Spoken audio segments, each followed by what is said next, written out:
If you are here because you have been healing from narcissistic abuse or emotional abuse, I want you to know this episode is still for you. This isn't me changing direction. It's me adding some context because so many people who were or are deeply affected by toxic relationships of any kind are also highly sensitive. Lucky us, we get to be a good old target. So, no one really explains why that matters. So we're going to talk about a little bit of this, a little bit of that today.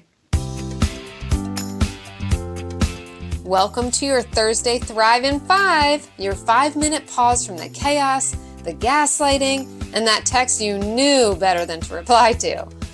Take a breath, Queen. This one's for you. Okay, so if you've ever wondered why certain people leave you completely drained, why you replay conversations in your head, why you feel things so deep, and maybe you've been told you're too sensitive, or why healing felt kind of linear, this episode might finally explain some of that to you. So, and more importantly, it might help you stop blaming yourself. I hear a lot of clients with a lot of shame and blame, and we're here to kick that to the curb, okay? So, are you highly sensitive or just attuned? So let's talk about what being highly sensitive actually means. Without the labels or the quizzes, highly sensitive people are not weak. They are deeply perceptive. So your nervous system picks up on the tone shifts in a conversation, on emotional undercuts, right? Unspoken things, unspoken tension, and you pick up on inconsistencies. So you don't just hear words, you actually feel energy. So someone could be saying one thing and you're feeling another. So you could sense, maybe you sense lying or deception, right? So you can be highly sensitive, but also a people pleaser. So that can be a mix of where you may even feel something's off, but you have been told you're too sensitive or you think too much or you're too analytical. So you kind of second guess yourself when you do actually get these kind of intuitive hits. So, like I said, you don't just hear the words, you feel the energy. You're just an energy queen. That's all. It's great. So in safe environments, this is actually a gift. So yay. But not all environments are safe, as we know. So in an unsafe or emotionally unpredictable environment, that same sensitivity can become very exhausting, right? So why do some people affect you so much?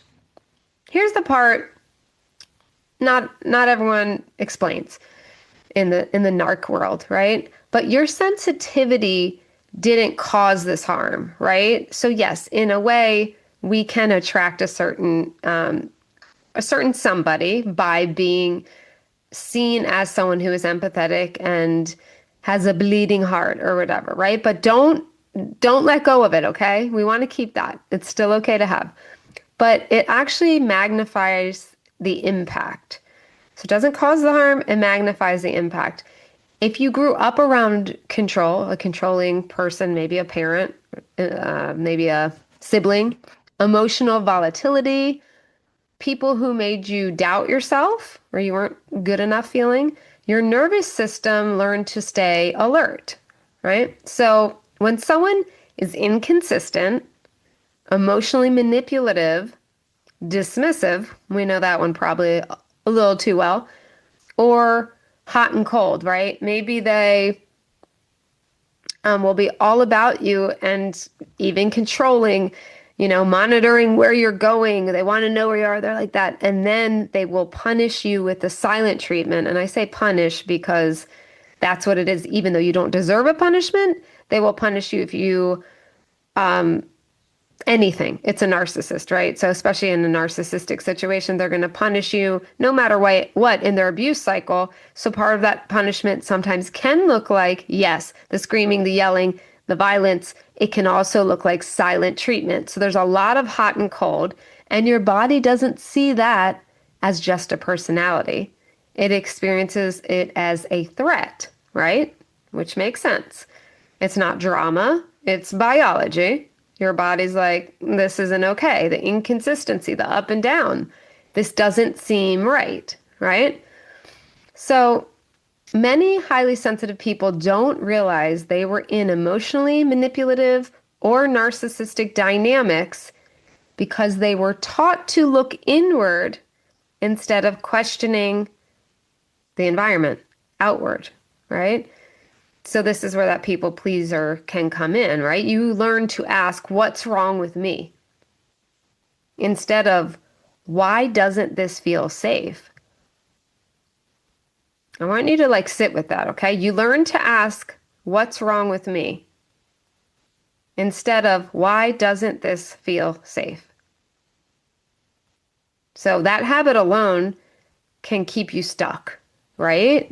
If you're constantly just, you've been conditioned to go, what did I do? It must be me. Going inward. Okay. So why isn't willpower the answer here? This is why the whole just set boundaries or just stop caring doesn't really work. You know, I'm the boundary queen. I love good boundaries, but it doesn't always work. With highly sensitive people, it's not about being like the tough exterior boundary, and it's not yapping at that person. It's not going outward, right? You do need to set boundaries for yourself, right? But you need support, safety, and regulation. So healing doesn't have to be about fixing yourself. It's about teaching your nervous system that it is safe to relax again. Teaching your nervous system, yourself, you're out of this situation, hopefully, if you're still in it. Let's help you out of there. But if you're on the other side, like most of my clients, right? On the other side, either on the verge of getting out, or you've been out, but you're still stuck in many ways. It's teaching your nervous system to go, I'm safe. I'm safe. I'm safe out of the situation, right? Or I'm going to be safe very soon. Hopefully you're in a safe space. If not, always read my show notes for the phone numbers for a resource, okay? But this is just, we're going to dip into this. I'm going to do a couple more episodes around this topic, just because a lot of you have been asking I've heard many questions like, why did this happen? Why am I like this? Or why did they pick me? All of these questions, and which it's great to question, but there's a difference in asking a question, feeling like you're the problem and you're the reason why, right? And like you're at fault, right? That's what we want to kind of undo and help you understand so you can let go of that guilt or feeling like this is your fault. And if you had just done XYZ, this wouldn't have happened, okay? We're not going to blame or shame ourselves anymore. Shine your crowns, little ladies. Okay, so if this episode explains you and you're realizing you've been trying to heal through willpower instead of support, because you do need that support, and you want to do the somatic, deeper work that is mind-blowing, you don't have to do it alone. Here I am, Christy Jade. We can do one-on-one work. And this is for women who feel deeply, think deeply, and are ready to feel safe in their own bodies again, right? So if that resonates, I'll always have the link in the description, in the notes, the show notes, they're called, in my podcast show notes.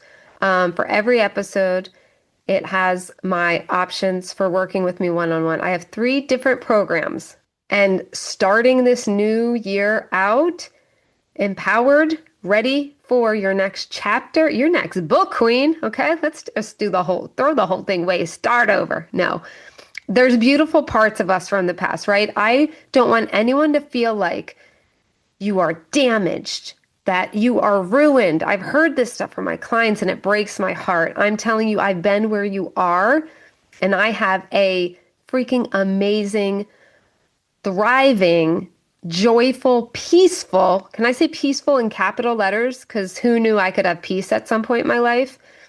Life, right? I did a lot of work to get here, and I have learned so many tools, so many certifications, and all, especially the somatic healing is my baby. I do the coaching, yes, I do the Reiki or whatever you want. I got it all in my little magic toolbox. But somatic healing is the thing that truly, truly transformed me. And it's just amazing work. I cannot suggest it enough. Obviously, I'm here. I would love to help you.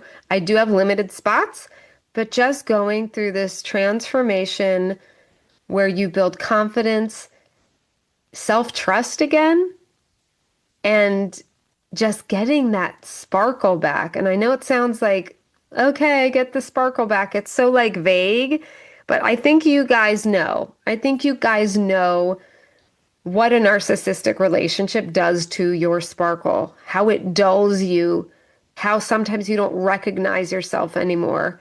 It changes you, but that doesn't mean you can't find her again, or maybe you never fully knew her because you had a narcissistic parent who dulled her since you can remember. She's in there. You can have peace and joy. So I would love to help you get that in your life. So if you, again, the link is always in the show notes. And in the next episode, we're going to talk about why highly sensitive people are more impacted by certain personalities and what finally changes when you stop trying to manage yourself and start protecting your nervous system. Because sensitivity is not the problem, being unsupported is, right? We need a little support, doesn't everybody? But highly sensitive people, we can need a little more, and that's not a bad thing. It's a beautiful thing. So if this resonated, take a breath, let it land, and I will meet you in the next episode. I'm not going to do my Thrive in Fives until, let's see, next Thursday, because I'm going to do this little mini series. So I'm going to do this little mini series, which will be today, Thursday, and next Tuesday. And the following Thursday will be a Thrive in Five to kind of seal this series up, zip it on up. And then we'll continue with another topic. All right. So have a fabulous day.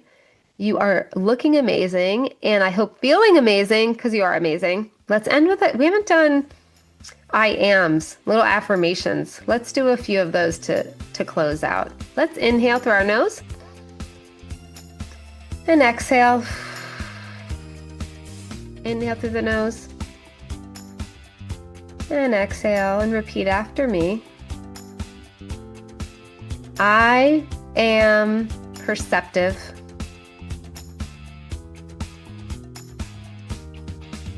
I am intuitive. Because I'm a queen. Gotta love that last one. All right, I will see you in the next episode. Love y'all.